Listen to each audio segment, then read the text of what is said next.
সময়টা তার মোটেও ভালো যাচ্ছে না। নানা রকম সমালোচনার মধ্যেই রয়েছেন চিত্রনায়িকা নিপুণ। এর মাঝে সমালোচনা থেকে কিছুটা উতরানোর চেষ্টা বোধহয় করছেন তিনি। হেলিকপ্টারের ব্যবস্থা করার ঘোষণা দিয়েছেন সাম্প্রতিক দেশে বন্যা কবলিত এলাকার জন্য।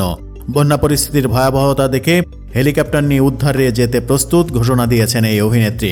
আবহাওয়া পরিস্থিতির কিছুটা উন্নতি হলেই ফেনীর উদ্দেশ্যে রওনা হবেন তারা। তবে এই পোস্টটি তিনি নিয়েছেন প্রবাসীর হেলিকপ্টার নামের পেজ থেকে, অর্থাৎ এই তথ্যটি ছড়িয়ে দিতে তার অ্যাকাউন্টটি ব্যবহার করেছেন বলেও অনেকে মনে করছেন।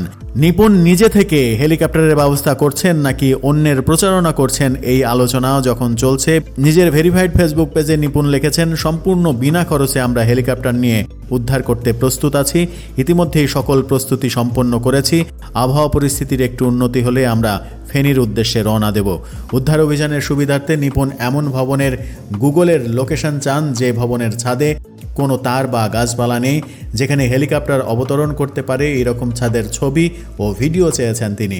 ওই ভবনে আটকে থাকা নারী পুরুষের সংখ্যাসহ তালিকাও চেয়েছেন তিনি।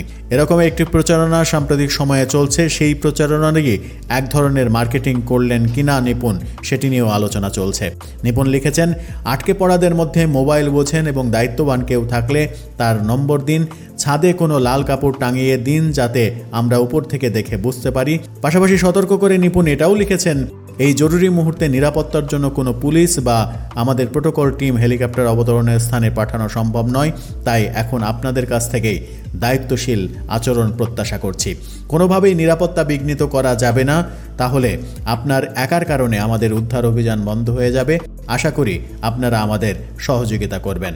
হোয়াটসঅ্যাপে তথ্য পেতে দুটো নম্বরও শেয়ার করেছেন নিপুণ। জানিয়েছেন, অহেতুক কল নয়, কেবল তথ্য দিন এখানে। নিপুণের দেওয়া নাম্বারগুলোতে যেন অযথা বিনা কারণে কল দেয়া না হয় সেজন্য অনুরোধ করেছেন।